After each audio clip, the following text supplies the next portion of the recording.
같이 읽겠습니다. 다윗이 노베 가서 제사장 아히멜렉에게 이르니 아히멜렉이 떨며 다윗을 영접하여 그에게 이르되 어찌하여 내가 홀로 있고 함께 하는 자가 아무도 없느냐 하니 다윗이 제사장 아히멜렉에게 이르되 왕이 내게 이를 명령하고 이르시기를 내가 너를 보내는 것과 내게 명령한 일은 아무것도 사람에게 알리지 말라 하시기로 내가 나의 소년들을 이러이러한 곳으로 오라고 말하였나이다.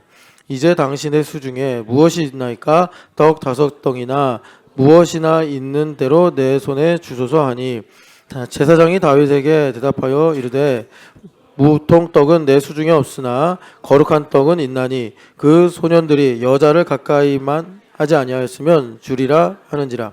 다윗이 제사장에게 대답하여 이르되 우리가 참으로 3일 동안이나 여자를 가까이 하지 아니하였나이다.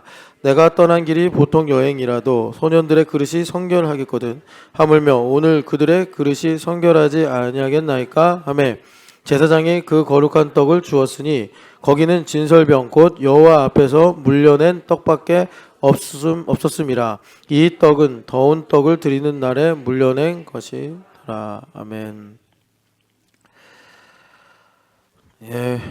우리가 이 안식의 역학이라고 해서 하나님 말씀을 듣겠습니다. 우리 옆 사람에게 이렇게 축복합시다. 하나님의 일을 하는 안식이 당신의 모든 삶을 덮어버리기를 축복합니다. 하나님의 일을 하는 안식이 당신의 모든 삶을 덮기를 축복합니다. 아멘.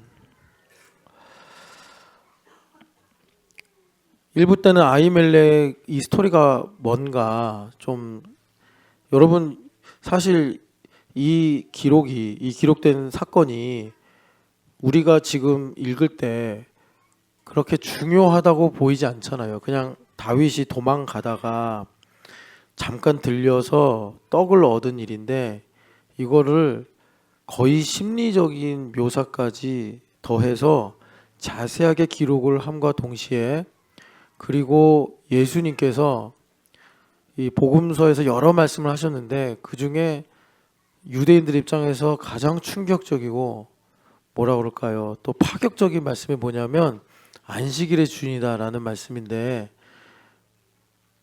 이 안식일의 주인이다라는 말씀의 예시로 예수님께서 두 가지를 말씀하셨는데 하나는 그냥 성경의 어떤 구절이 아니라 성경에 있는 말씀으로 보면 안식일 날 사람들이 성전에 가서 제사하고 또 하나님을 찾고 기도하는데 그때 제사장들은 놀았겠냐, 제사장들이 일하지 않았냐 하는 이런 예시를 하나 드셨고 그리고 예수님께서 정확하게 성경 구절을 딱 찝으시면서 너희가 이거 읽어보지 않았냐라고 하신 말씀이 여기 아히멜렉 이야기입니다.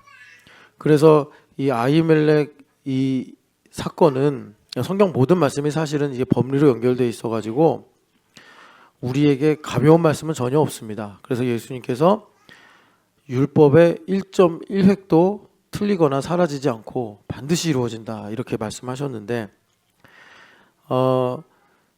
이 아히멜렉 사건이 그러니까 예수님께서 나의 삶에 오셔서 나를 구원하시는 안식일의 주인 되신다라는 말씀과 직결되어 있는 말씀이기 때문에 우리가 가볍게 읽으면 나의 안식이 가벼워지고 이 말씀을 정말 내가 깊이 있게 섬세하게 읽으면 나의 삶의 안식이 깊어지고 안식이 깊어진다는 건 뭐냐면 하나님께서 나의 삶에서 다스리시는 땅이 넓어진다 이겁니다.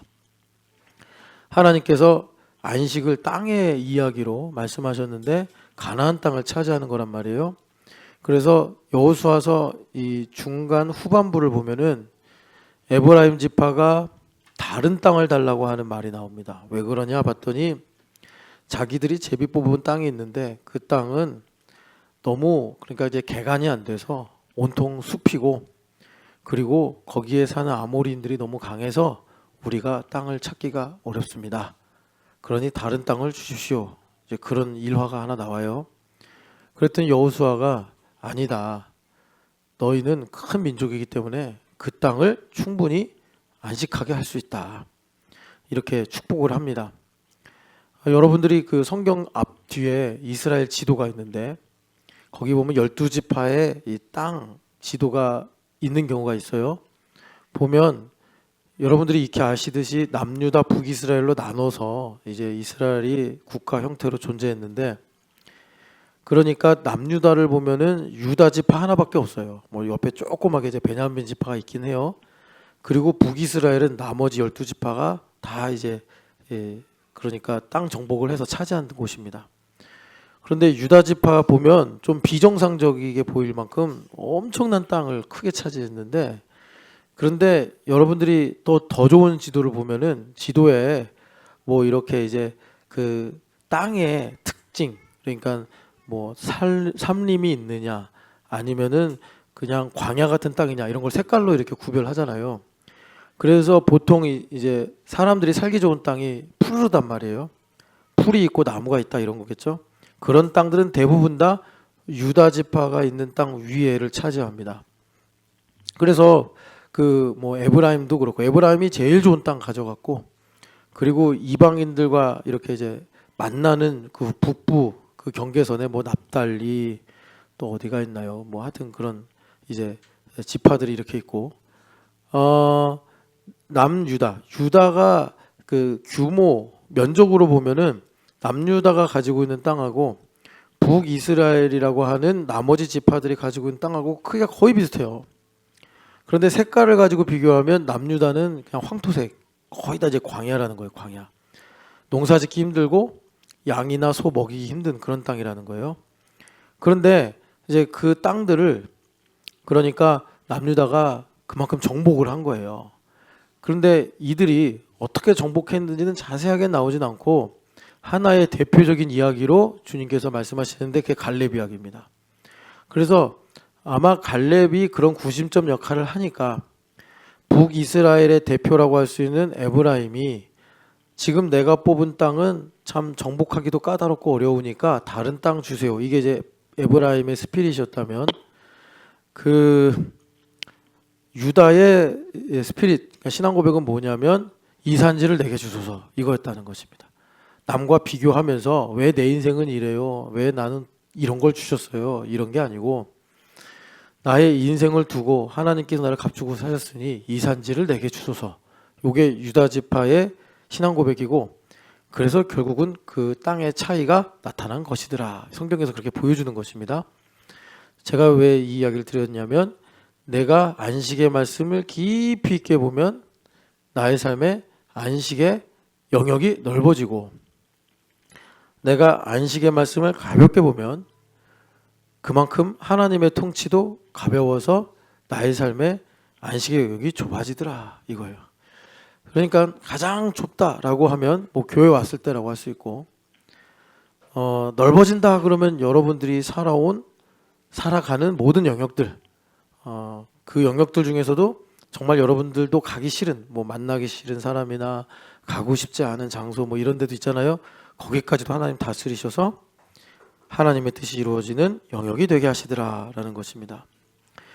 우리가 아히멜렉 이 말씀을 읽었는데 이 말씀의 특징은 뭐냐면, 일부 때 시간이 없는 중에 세세하게 설명해 드리려고 저도 어쨌든 이게 좀 애썼는데 많이 듣는 게 제일 좋아요. 자주 듣는 게 좋고, 아히멜렉이 진설병을 그 다윗과 그 앞에 다윗의 부하들은 없었어요.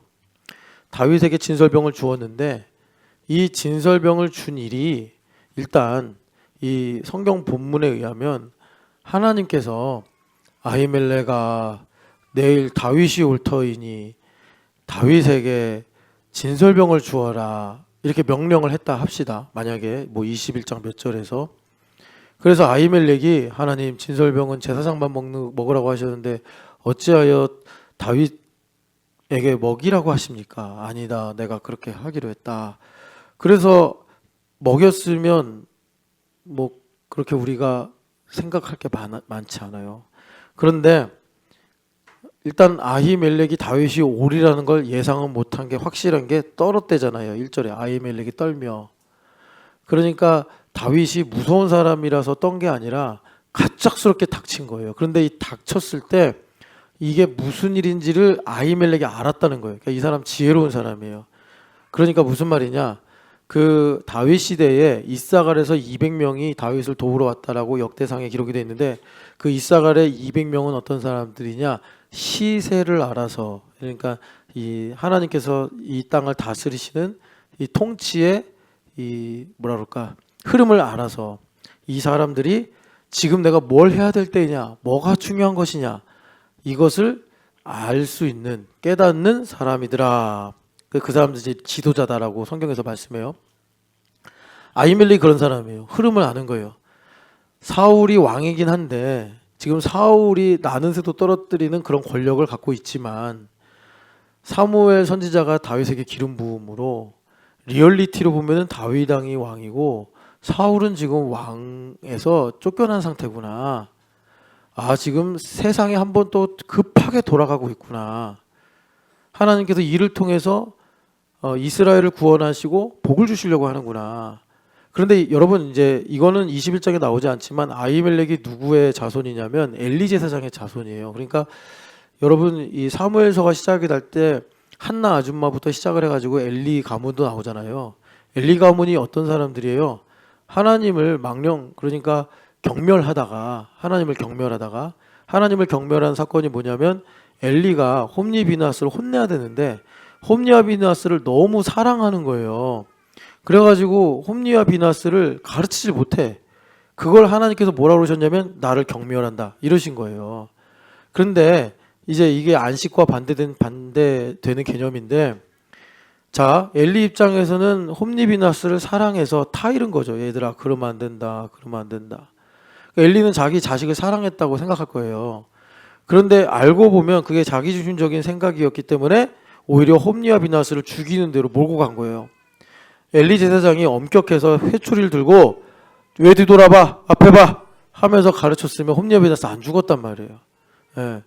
그런데 홈리와 비나스를 사랑해서 그냥 어떻게 하면 제 마음에 상처를 안 줄까, 그냥 어떻게 하면 저 녀석들 기분을 상하지 않게 할까, 이러면서 가려서 말을 하다 보니 홈리와 비나스가 그냥 자기들이 하는 게 다 옳은 줄 알고 그렇게 살다가 나중에는 그냥 전쟁 속에 사라져 버렸단 말이에요. 그래서 이런 일들을 아히멜렉이 눈앞에서 본 사람이에요. 그래서 여러분, 아히멜렉이 여기서 보면 아주 그 중요한 역할을 하는데 반면교사로 삼은 거죠. 그래서 아히멜렉이 지금 흘러가는 흐름을 다 알았단 말이에요. 지금 하나님께서 이스라엘 이 나라 가운데서 어떤 일을 하시는가 이 흐름을 알았어요. 그러니까 갑자기 다윗이 오니까 이게 웬 엄청난 숙제냐 하면서 떠오른 거예요. 지금 이게 어떤 상황인지. 그리고서 2절 보시면 알겠지만 다윗이 거짓말을 하는데도 왜 거짓말해 이렇게 하는 게 아니라 속아주는 거예요. 참 여러분, 그러니까 우리가 기독교인이지만 율법적인 기독교인이냐 복음적인 기독교인이냐 완전히 달라요. 저는 여러분들이 타인에게 유익을 주고 타인에게 하나님의 복을 나눠주기 위해서라기보다 정말 내가 믿음을 지키고 나의 행복을 위해서 기왕 기독교인이라면 율법적인 기독교인이 아니라 복음적인 기독교인이 되시기를 축복합니다. 여러분, 복음적인 기독교인 되셔야 돼요. 아히멜렉이 딱 그 인격이 뭔지를 보여주고 계시는 거예요. 그래서 아히멜렉이 떡도 주고 나중에 골리앗의 칼도 줘요. 그러니까 이 골리앗의 칼과 갑옷이 그 전리품이라 하나님께 드려진 예물인데 하나님의 큰 승리였지 않습니까? 그런데 아히멜렉이 거기까지 간 거예요. 다 하나님께서 이런 때를 위해서 그때 다윗으로 하여금 골리앗도 이기게 하시고, 그리고 내가 있는 높당에 그 갑옷과 칼이 있게 하신 거구나 해서 그것까지도 실은 생명을 걸고 다윗에게 이제 주는 것입니다. 참 지혜로운 제사장인데 이분이 그런 판단과 결정을 했단 말이에요. 그걸 연역적 사고다 이렇게 말해요. 연역적 사고다. 그래서 연역적 사고라는 게 중요한 게 아니고 이거는 우리가 이해를 도우려고 하는 말이고, 정확하게 성경으로 말하면 하나님 중심의 생각입니다. 그러니까 연역적인 생각의 반대가 귀납적인 생각인데, 귀납적인 생각이 뭐냐면 내가 기분이 좋으면 하나님 날 사랑하는 거예요. 내가 원하는 대로 되면 나 믿음 좋은 거예요. 나를 중심으로 생각하면 귀납적 사고입니다. 그래서 이 연역적 사고와 귀납적 사고를 이 성경의 안식을 가지고 말하면 귀납적 사고로 그냥 생각하기가 편한, 그러니까 저도 마찬가지예요. 저도 제가 기분이 좋으면 교회가 좋아 보이고 내가 기분이 안 좋으면 교회가 뭔가 문제가 많은 것 같고, 이게 다 귀납적인 사고 때문에 그런 거예요. 그러니까 내가 성령 하나님으로 충만하면 아무리 못돼 먹은 나쁜 사람이 있어도 내 마음의 연역적 사고로 하나님 저분을 사랑하시지 하면서 축복하고 저 사람이 무슨 말을 해도 나에게 정죄가 오지 않습니다. 이게 연역적 사고예요. 그런데 내 마음이 좋은 의미에서 가난한 게 아니라 정말 기도도 안 하고 또 하나님도 가까이 하지 않아서 정말 가난해. 예. 하나님 주신 은혜와 축복을 다 잃어버려 가난한 상태예요. 그러면 어떤 사람이 와도 꼴보기 싫고 허물이 보이고 저 사람 경계심이 들고 이제 이런 겁니다. 그러니까 그런 게 이제 나중심이란 말이에요. 그래서 하나님께서 오늘 중요한 주제가 안식인데, 이게 안식을 사람들이 그냥 휴가 가는 걸로 생각하기 쉬우니까 이렇게 생각해서는 뭐 하나님께서 안식일에 주시면은 맨날 우리 놀게 하시는 분이라고 생각하잖아요. 그래서 율법으로 하나님께서 뭐라고 말씀하셨느냐,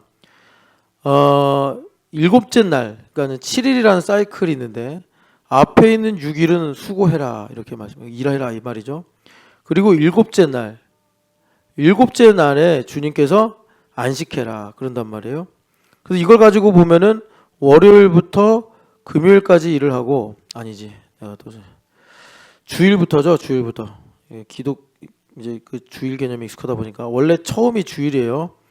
썬데이. 주일부터 금요일까지 일을 하고 토요일 날 안식하는 겁니다. 이게 무슨 의미냐면 이걸 하나의 인생으로 봐요. 7일의 사이클을. 그러면 내 힘으로 애쓰는 거예요. 애도 잘 키워보려고 그러고 돈도 어떤 정도 벌어서 근심 없이 살아보려고 그러고 뭐라 그럴까, 또 나를 행복하기 위해서 6일 동안 내 인생 동안 계속 애쓰는 거예요. 그리고 구원받는 사람 어떠냐? 다 소용없는 일이네 이러는 거예요. 그러니까 야곱이 아니라 욥이 이 과정을 통과했는데, 욥 할아버지가 어떻게 통과했죠?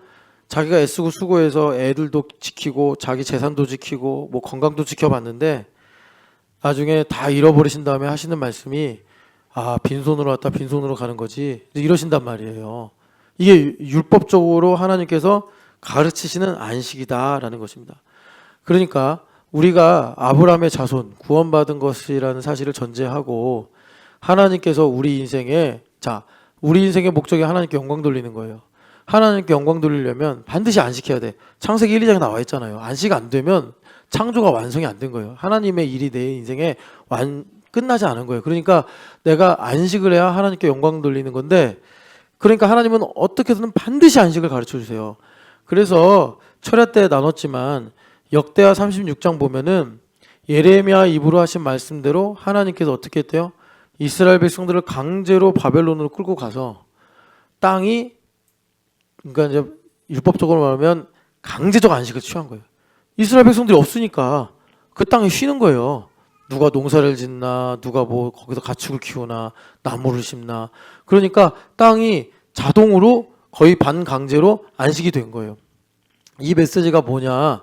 하나님께서 나를 구원하시기로 작정하셨어. 그러니까 여러분들이 가만히 생각해봐요. 그리고 한번 근데 이런 거는 실제로 해보면 별로 유익은 없는데 한번 자기가 진짜 구원받았는지 실험을 해봐요. 실험을 해봐. 그러니까 어떤 실험이냐?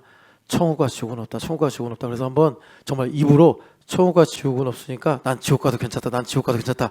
그게 계속 되면 구원 안 받은 건데, 이러다 진짜 지옥 가면 안 되는데, 그럼 여러분 자기도 모르게 어려서부터 교회를 다니면서 구원 받았을 가능성이 상당히 높아. 그러니까 제가 이거는 약간 우스갯소리처럼 말하지만 실제로 구원받은 사람은 절대로 나 지옥 가도 돼 이 얘기 못해요. 그러니까 참 유치한 방법인데, 그래서 구원받은 사람이란 분명한 믿음이 있습니다. 뭐 꼭 그렇게 하지 않아도 돼요. 저한테 물어보면 제가 금방 답해 드릴게요. 당신 구원받았는지 안 받았는지. 그거 하라고 목회하는 거니까. 그런데 안식을 못해. 그러면 하나님께서 반강제 안식을 시키십니다. 예전에 이제 돌아가셔서 천국에 계신데 하영록 목사님이 P30 썼잖아요. 이분이 아주 훌륭한 목사님의 아들이셨대요. 근데 하나님께서 쓰실 계획이 있었나 봐. 그 계획을 이분의 인생 말년에 보니까 비즈니스 미셔너리였어요.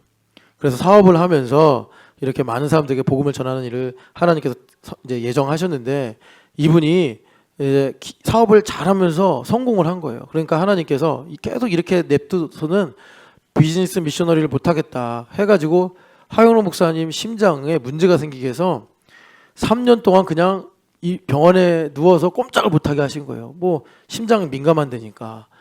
그러면서 이분이 마음이 가난해지고 또 아버지 목사님한테 받은 영향이 있으니까 내내 성경만 읽은 거예요. 하나님을 믿는 믿음은 내가 부정할 수는 없고, 그렇게 하나님께서 우리 인생에도 안식을 주실 수 있다라는 것입니다. 그래서 그 대표적인 게 이런 거예요. 성경에 있는 예로 들면 그 야곱 이야기 자주 말씀드리잖아요. 야곱이 어떻게든 자신의 행복과 인생의 어떤 가치를 지키기 위해서 라헬도 그렇게 사랑해봤고 요셉도 그렇게 애지중지해봤는데 하나도 자기가 붙잡을 수 있는 게 없었다. 라헬도 붙잡을 수 없었고 요셉도 붙잡을 수 없었고, 그래서 하나님께서 반강제 안식을 시켜버리시고 나중에 하나님의 계획이 이런 거였구나 알게 돼서 나이 130살에 안식일이 온 거예요. 드디어 안식일이 와서 그래서 내가 둘째로 태어났고, 그래서 에서 형님이 그랬던 거고, 그래서 라반 집에 살았던 거고, 그래서 내가 부인이 4명이나 됐던 거고, 그래서 12아들이 됐던 거고, 그렇게 이제 안식을 하고 나서 깨달았더라. 그러니까 파라오를 축복을 했겠죠. 이런 게 그러니까 제4계명이다라고 하나님께서 주신 그 안식일 계명이에요. 그런데 여러분, 야곱도 그러지만 내 나그네 세월 130년인데 살아온 시간이 험악했습니다. 그러잖아요. 여러분 6일 동안 내내 일하고 그냥 인생을 7일로 보자고 내내 수고해. 그리고 7일 동안 아무것도 안 하잖아요. 7일째.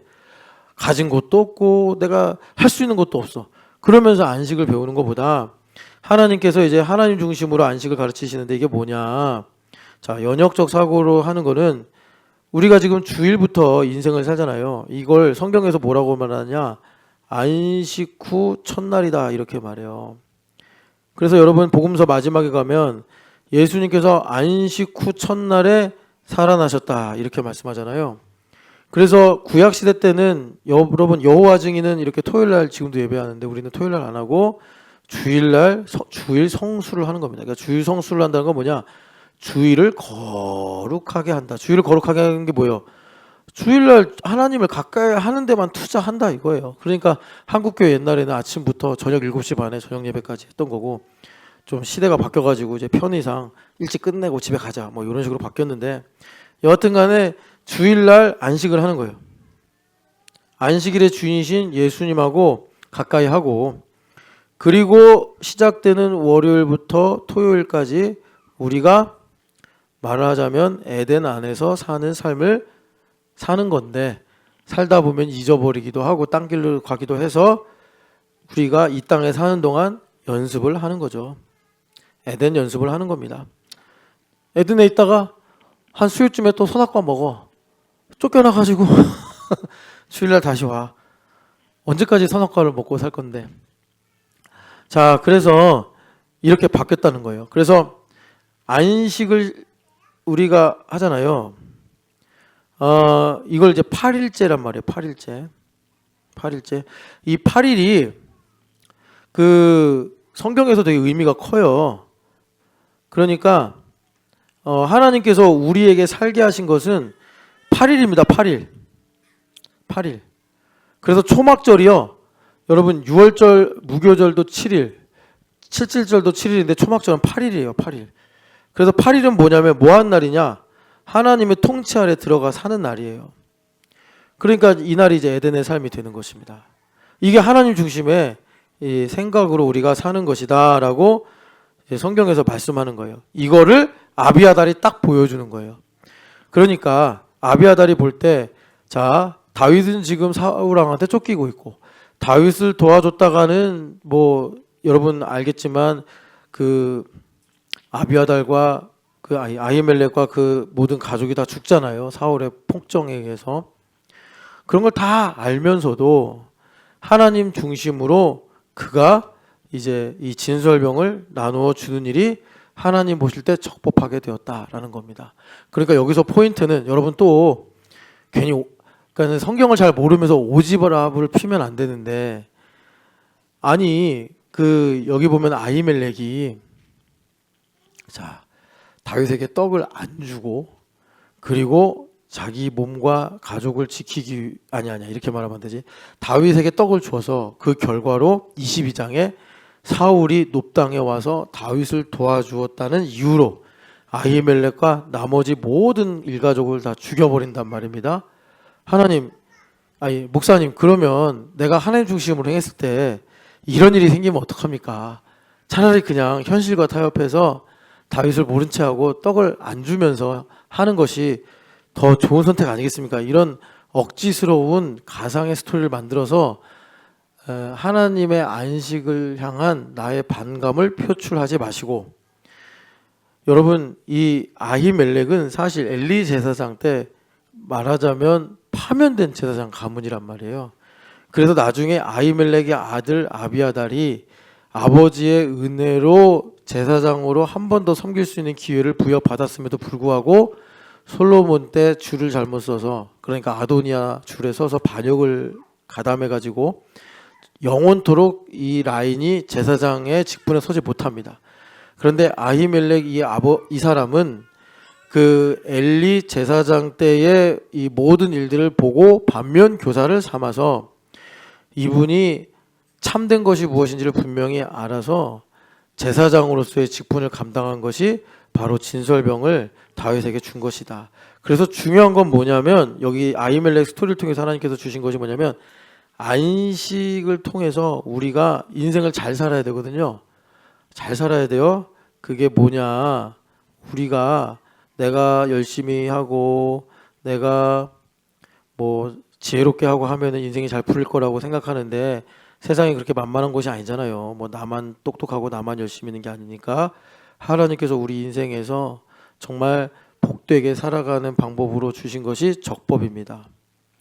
아히멜렉이 그러니까 역설적인데 진설병은 제사장만 먹어야 하는 떡이잖아요. 그런데 이거를 제사장도 아닌 다윗을 먹였단 말이에요.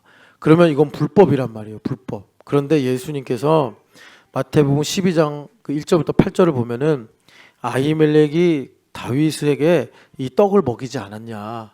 이게 안식이다. 그런데 부각되는 건 뭐예요? 우리가 표면적으로 볼 땐 불법인데 이것을 하나님 중심으로 보면은 적법인 거예요. 적법이다라는 건 뭐냐면 하나님의 뜻을 이루는 뭐 도구가 되었다. 하나님의 뜻을 이루는 과정이 되었다라는 것입니다. 그러니까 내가 살아가는 삶의 행동이 나의 행복을 위한 일이냐 불행을 위한 일이냐는 내가 지금 이걸 적법하게 하고 있느냐 불법하게 하고 있느냐에 이게 결정되는 거예요.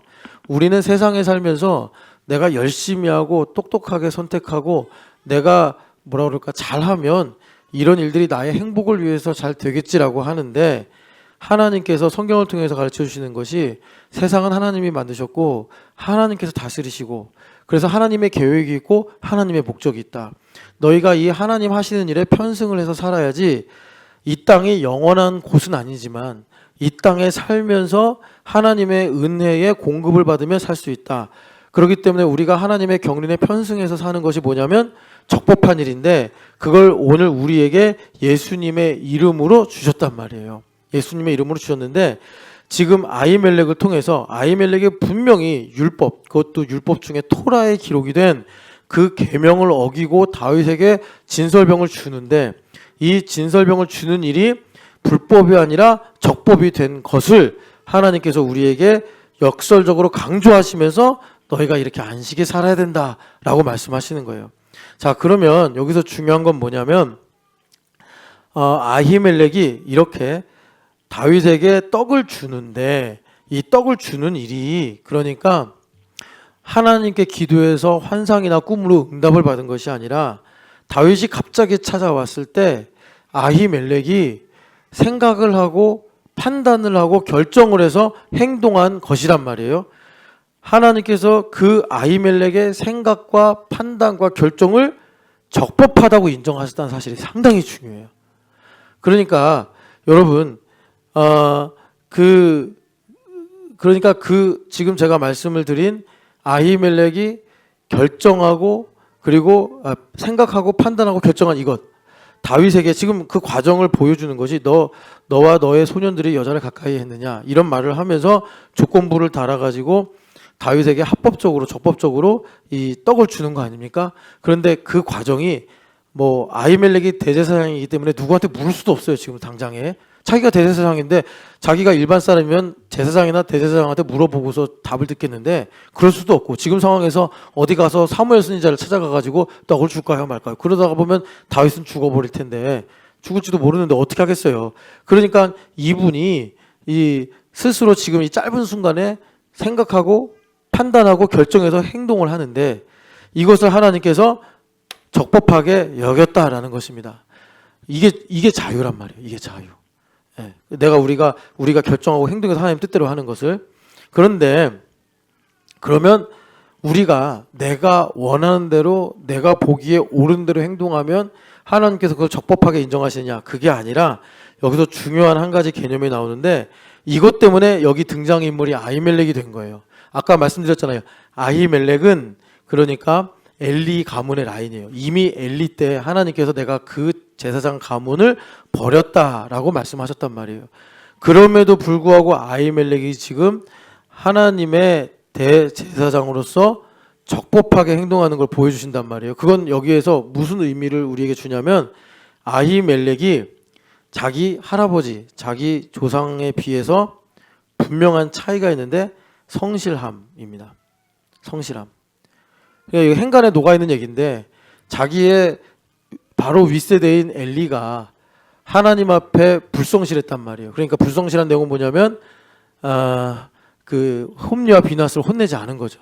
홈리와 비나스가 그렇게 하나님의 말씀을 어기고 자기 마음대로 멋대로 행동하는데 그것을 사랑하다 보니까 여러분 거기 성경에 보면은 그러지 마 이 정도는 얘기해요. 엘리가 야 이러면 쓰겠냐. 근데 그럴 게 아니라 뭐 하여튼 혼꾸녕을 내가지고 무섭게라도 해서 하나님을 멸시하는 행동을 멈추게 했어야 되는데 엘리가 그걸 못한 거예요.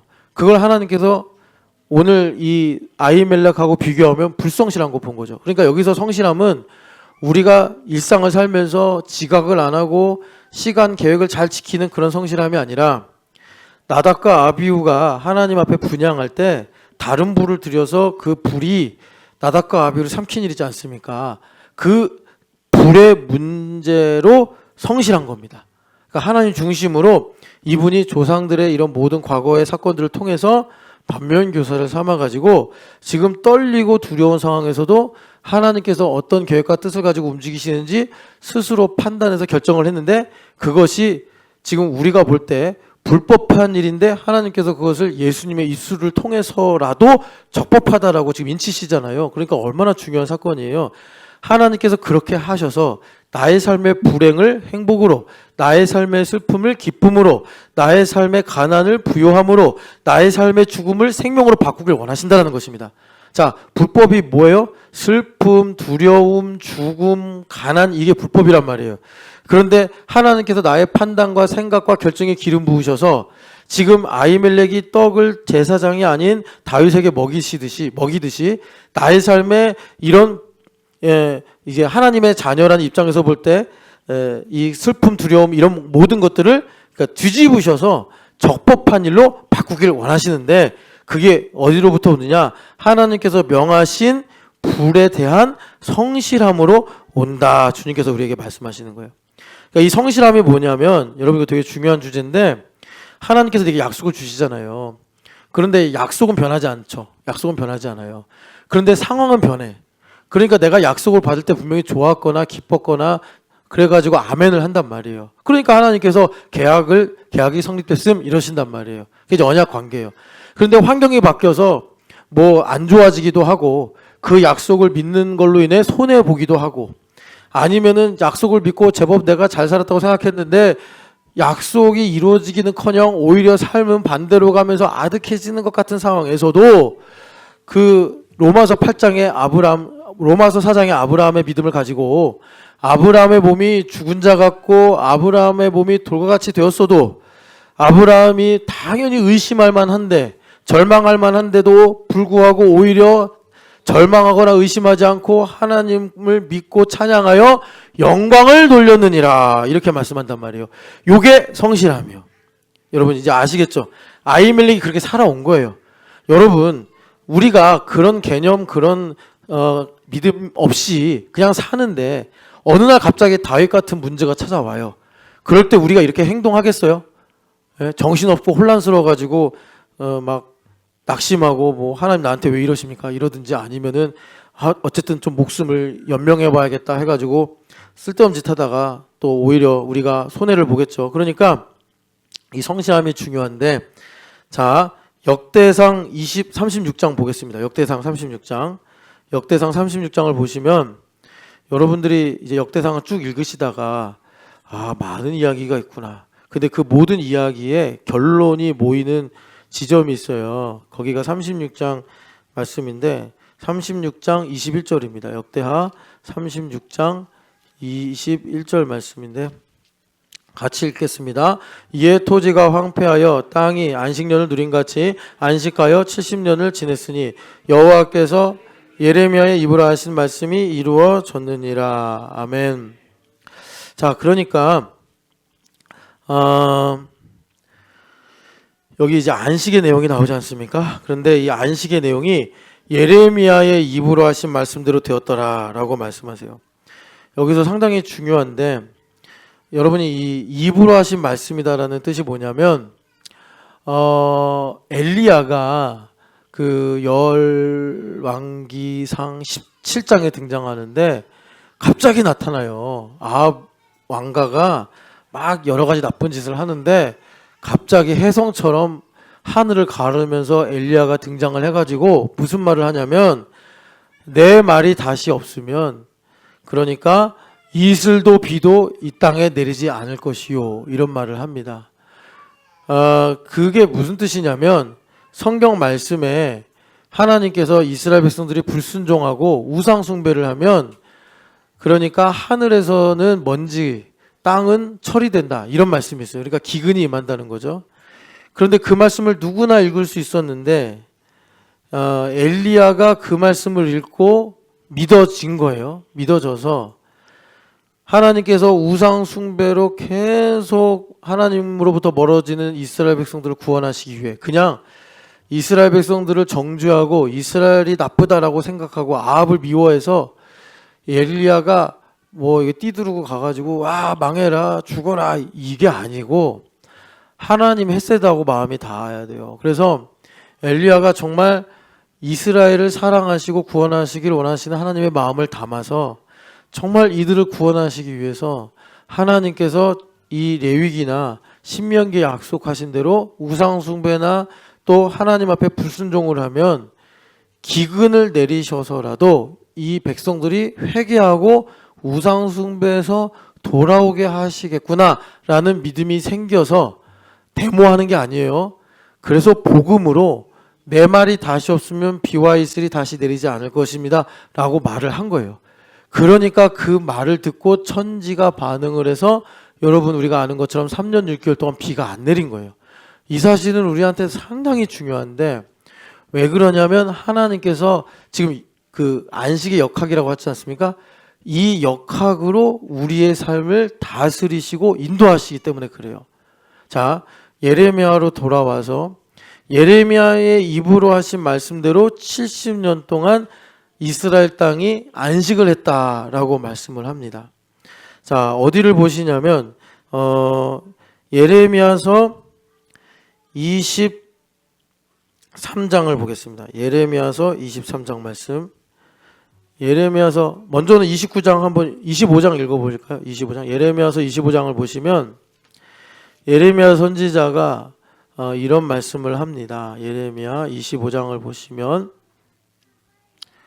예레미야 25장 9절에서 11절 같이 읽어보겠습니다. 보라, 내가 북쪽 모든 종족과 내 종 바벨론의 왕 느부갓네살을 불러다가 이 땅과 그 주민과 사방 모든 나라를 쳐서 진멸하여 그들을 놀램과 비웃음거리가 되게 하며 땅으로 영원한 폐허가 되게 할 것이라. 여호와의 말씀이니라. 내가 그들 중에서 기뻐하는 소리와 즐거워하는 소리와 신랑의 소리와 신부의 소리와 맷돌 소리와 등불 빛이 끊어지게 하리니 이 모든 땅이 폐허가 되어 놀랄 일이 될 것이며 이 민족들은 70년 동안 바벨론의 왕을 섬기리라. 아멘. 아까 전에 역대하 36장 21절에 예레미야의 입으로 하신 말씀과 같이 되었더라고 했는데 그 입으로 한 말이 뭐냐면 9절부터 11절이에요. 그래서 이 땅에 이런 일이 있겠고 그래서 70년 동안 바벨론의 왕을 섬기리라 이렇게 예레미야가 자기 입으로 말을 합니다. 그런데 여러분 나중에 25장 1절부터 읽어보시면 예레미야가 요시야 왕 때부터 이 말을 계속했다. 그런데 너희들은 회개도 안 하고 듣지도 않고 계속 우상 숭배만 했다 하면서 이제 우리가 읽은 11절에 70년 동안 바벨론의 왕을 섬기리라 라는 말씀을 주님께서 하게 하신 거예요. 그런데 이전에 하나님께서 무슨 말씀을 주셨냐면 여러분 앞으로 한 장 넘겨서 23장을 보세요. 23장을 보시면 28절 같이 읽어보겠습니다. 여호와의 말씀이니라. 꿈을 꾼 선지자는 꿈을 말할 것이요 내 말을 받은 자는 성실함으로 내 말을 말할 것이라. 겨가 어찌하여 알고가 같겠느냐. 아멘. 하나님께서 여기 이제 성실함을 말씀하시는데 이 성실함이 뭐냐.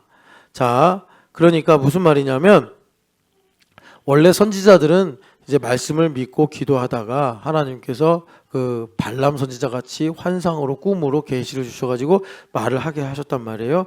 그런데 지금 우리가 이 이스라엘의 역사만을 가지고 보면은 이스라엘 말기예요. 그러니까 혼탁하다는 게 이 마음이 어지럽다는 것입니다. 마음이 어지러워지면 어떻게 되느냐? 내 뜻을 하나님 뜻이라고 말하고 내가 개꿈을 꾸고서도 이게 하나님 주신 꿈이다 막 이런 말을 한단 말이에요. 그러니까 하나님께서 그런 거짓 선지자들의 꿈을 믿지 말고 그러니까 성실함으로 말하는 선지자의 말씀을 들어라 이런 얘기인데 이 성실함이라는 게 뭐냐면 그러니까 하나님께서 내게 주신 약속의 말씀 있잖아요. 아까 전에 아브라함 예를 든 것처럼 그 말씀을 믿고 비가 와도 찬양하고 맑아도 찬양하고 내가 없어도 찬양하고 있어도 찬양하는 그런 이루어진 사실의 믿음이란 말이에요. 그런 성실함으로 우리가 살아갈 때 하나님께서 어떤 일을 주시느냐. 예레미야서 1장을 보겠습니다. 예레미야서 1장을 보시면 예레미야 입에 하나님께서 두신 약속이 있어요.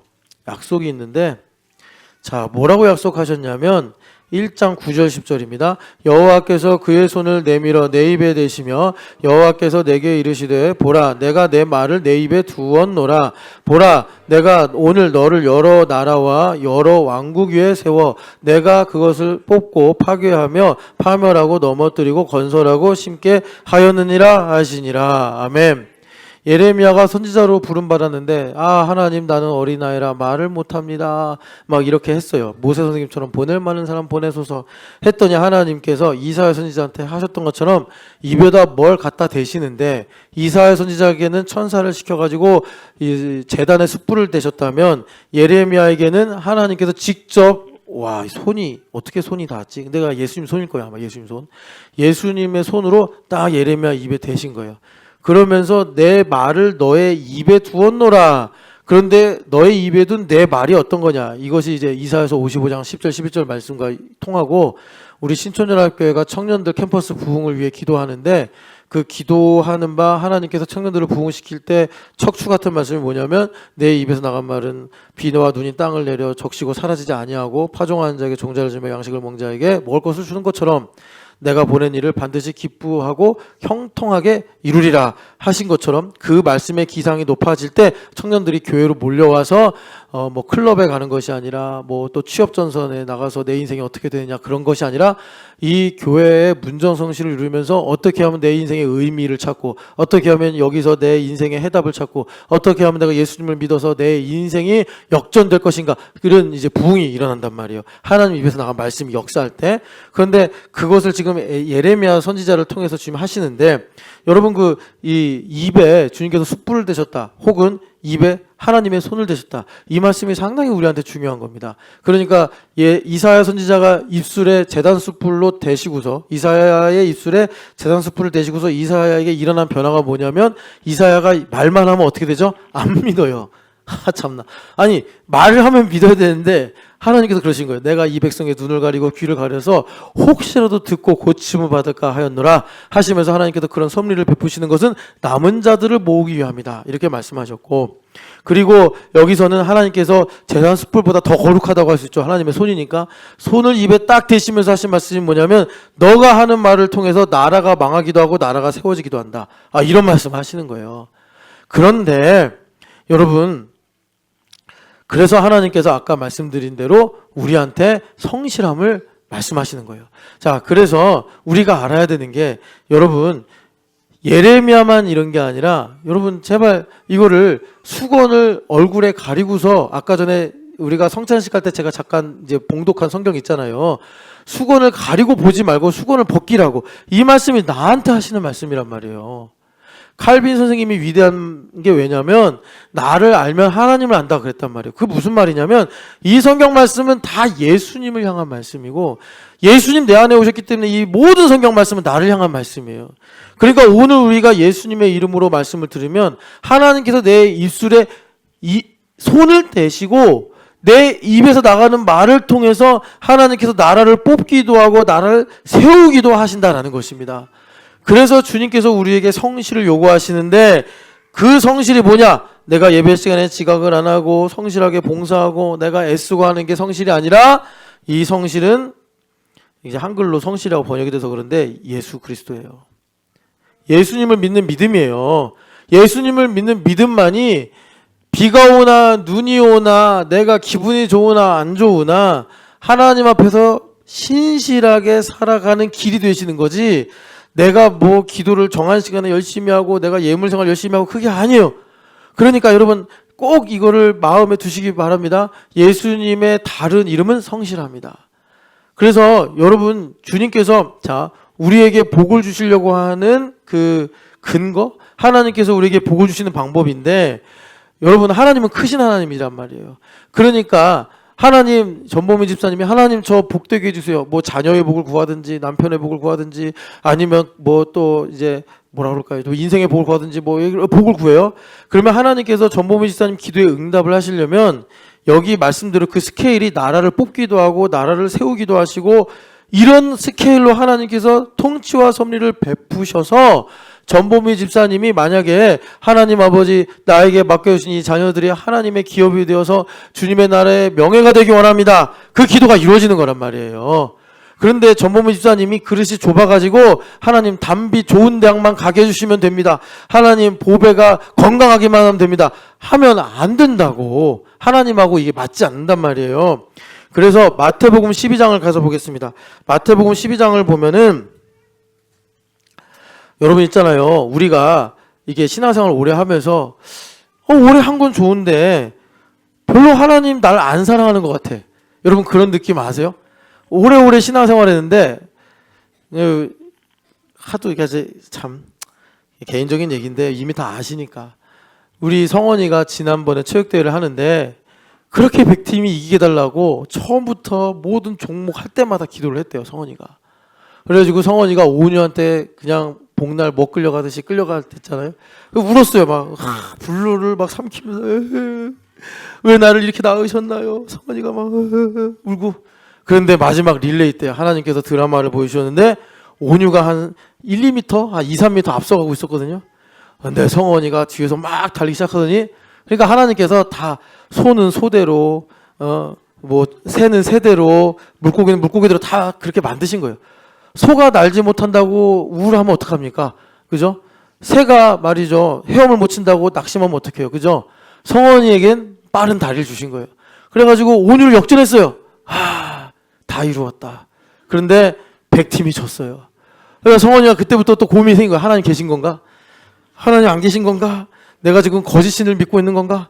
우리 어머니 아버지는 지금 신앙생활 하는데 속아서 하는 건가? 저 엄태호 목사 사기치는 거 아닌가? 막 이러면서 이제 성원이가 엄마 기도를 했는데 왜 응답 안 해주시는 거예요? 엄마 왜 기도를 했는데 응답 안 해주시는 거예요?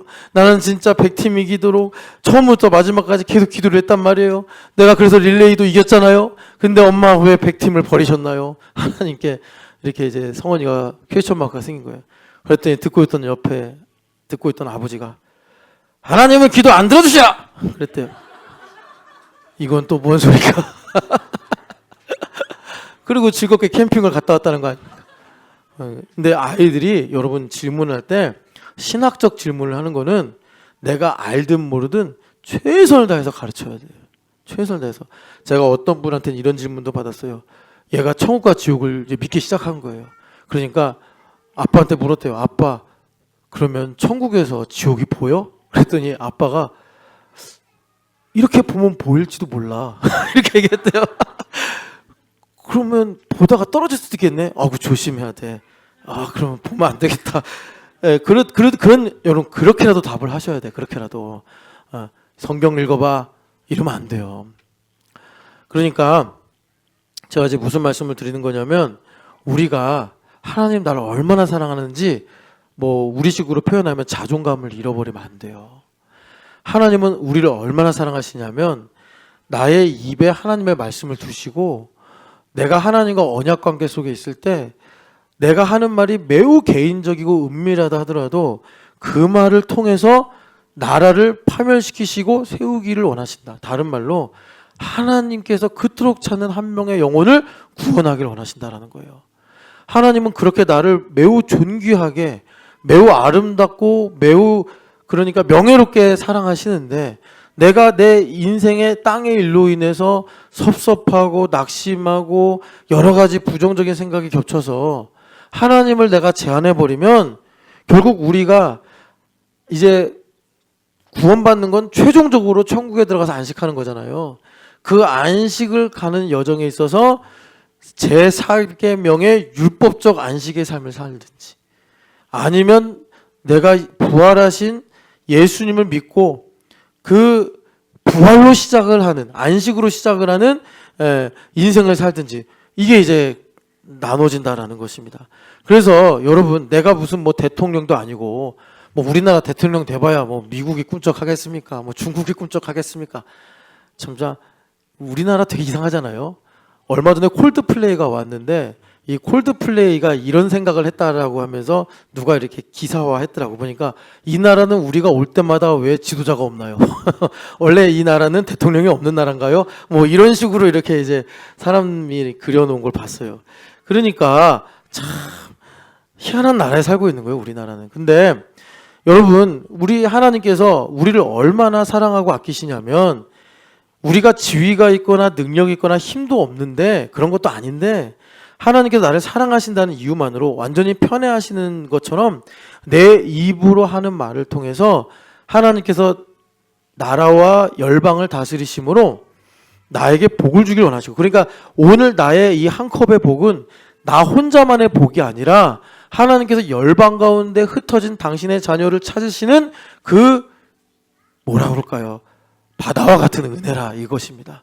여기서부터 시작을 해야지 우리가 아이도벨이 아니죠. 아이도벨은 나쁜 아히멜렉과 같이 나의 생각과 판단과 결정에 의해서 하나님께서 내가 살아가는 삶의 길을 그러니까 적법하게 다시 말해 예수님의 이름으로 살아가는 삶으로 인쳐주셔서 말하자면 나의 삶에 주님께서 주신 약속의 땅을 내가 하나님의 영광을 위해 상속받는 인생을 살게 되더라라는 것입니다. 그래서 마지막으로 마태복음 12장 8절을 한번 읽어보겠습니다. 시작. 인자는 안식일의 주인이니라 하시니라. 아멘. 그러니까 예수님 어떻게 하신 거예요? 성실함으로 오신 거예요. 나는 불성실해. 나는 불성실한데 성실하신 예수님께서 나의 삶에 오셔서 다시 말해 안식일의 주인으로 오셔서 주님께서 이게 무슨 소리예요? 1부 때부터 이런 소리가 나는데 정체를 아시는 분. 근데 그걸 왜? 허우성 집사님 누르고 애기들이라고 한 거 아니야 지금? 저번에 그 달리기 하자고 그랬더니 뭐 전지현 집사가 9시까지 오라고 그래서 제가 갈 수밖에 없습니다 그랬잖아. 내가 전지현 집사한테 왜 허우성의 자유를 빼앗냐 그랬더니 전지현 집사가 되게 억울해하면서 카톡을 보여주더라고. 완전히 거짓말이던데. 자기가 장미 맨션 가고 싶어가지고 9시까지 간다고 약속해놓고서 전지현 집사는 통 크게 점심까지 먹고 오라고 그랬다는데 둘이 알아서 해결해요. 하여튼 간에 거짓말 하지 말라고. 자, 그러니까 무슨 말이냐면 여러분, 예수님께서 그 예레미야에게 하나님께서 하신 성실함으로 우리 안에 오셔서 내 입에서 나간 말로 하나님께서 열방을 다스리시면서 나의 삶에 복을 주시는, 그러니까 나의 삶을 지켜주시고 나의 소원을 이루어주시는 그런 은혜를 베풀어 주신단 말이에요. 자, 그런데 여기 보면 6절 같이 읽어보겠습니다. 내가 너에게 이르노니 성전보다 더 큰 이가 여기 있느니라. 아멘. 무슨 말이에요? 우리는 우주에 살고 있잖아요. 하나님 보실 때는 성전에 살고 있다 그래요. 자, 성전 안에서 제사장들이 5절에 보면은 안식일을 범했는데도 죄가 없지 않았냐. 그러니까 우리는 여러분 흑암에 살고 있기 때문에 숨 쉬는 것도 죄예요. 그런데 주님께서 나의 성전 되심으로 내가 성전 안에서 숨 쉬고 성전 안에서 하는 모든 일이 적법하게 하시는 거예요. 그러면 관건은 뭡니까? 내가 그 예수님을 얼마나 크게 여기느냐. 주님께서 성전보다 큰 이가 여기 있다 했어요. 내가 예수님을 정말 보잘것없게 여기면 내가 안식할 수 있는 캐파가 좁은 거예요. 하나님께서 일을 하실 수가 없어. 아니, 하나님께서 뭘 날 먹여주려고 하면 365일 벼라도 키울 수 있는 뭐 논마지기라도 있어야지 하나님께서 거기서 쌀을 추수하셔가지고 나를 먹이기라도 하시는데, 하나님 예수님을 존귀히 여기기는 손바닥처럼 여겨놓으면서 나를 안식하게 하시고 나를 먹여주시고 나에게 이런 뜻을 이루어주시고 나에게 이런 일을 행하여 주셔서, 그러면 주님께서 요 손바닥만한 땅으로 뭘 하시겠어요? 우리 주님은 우주를 창조하신 하나님이시란 말이에요. 그러니까 하나님 예수님이 얼마나 크신가, 예수님 나의 삶에 얼마나 크신가가 내가 나에게 주시는 이 약속의 땅과 비례한단 말이에요. 그러니까 갈렙은 40년 동안 그 약속을 믿고 살면서 그분이 하나님을 크신 하나님으로, 원래부터도 하나님을 크게 믿긴 했으나 그래서 그분이 그 85세에 가나안 땅에 들어가면서 이 산지를 내게 주소서 해가지고 헤브론을 얻은 거 아닙니까? 그러니까 마찬가지예요. 내 안에 예수님께서 얼마나 크신가, 성령 하나님께서 그 일을 나에게 이루실 때 예수님이 크신 만큼 내가 불행하다고 여겼던, 내가 실패한 거라고 여겼던 것도 주님께서 안식으로 바꾸어 주셔서 나의 삶을 회복시켜 주시고, 그래서 하나님께서 나를 통해서 세상을 다스리시고 통치하시는 이런 영광스러운 일들이 이루어지게 된다는 것입니다. 그래서 여러분, 그래서 우리가 오늘 예수님의 살과 피를 먹은 거예요. 살과 피를 먹으면, 그러니까 우리가 음식을 먹으면 살이 되고 피가 돼가지고 건강해지고 힘을 유지하듯이 예수님의 살과 피를 먹어 내 안에 누가? 예수님이 커지시는 거예요. 예수님 커지셔서, 예수님이 커지시면 성전이 커지시고 통치가 커지시니 나의 삶의 영역이 안식으로 말하자면 정복이 되는 것입니다. 창세기 1장 28절의 말씀처럼 정복하게 되는 거예요. 정복은 칼을 들고 가서 땅을 넓히는 게 아니라 하나님의 통치가 넓어지는 것입니다. 하나님의 통치가 넓어져서 이전에 이 일이 나에게 정말 앓는 이같이 아프고 힘들고 슬프고 두려운 일이었는데 하나님 정복을 해버리시니까, 아, 이 일이 나의 삶에 참 복되고 귀한 것이구나 여겨지면서 예레미야에게 하신 말씀대로 너의 입에서 나간 말이 결국 우리에게 주님께서 안식하게 하심으로 하나님의 뜻이 이루어지는 복된 삶을 주실 것이다. 저는 오늘 이 어버이 주일, 여러분 부모님이라는 나의 인생의 땅을 정복하시고 안식하시기를 축복합니다. 기도하겠습니다.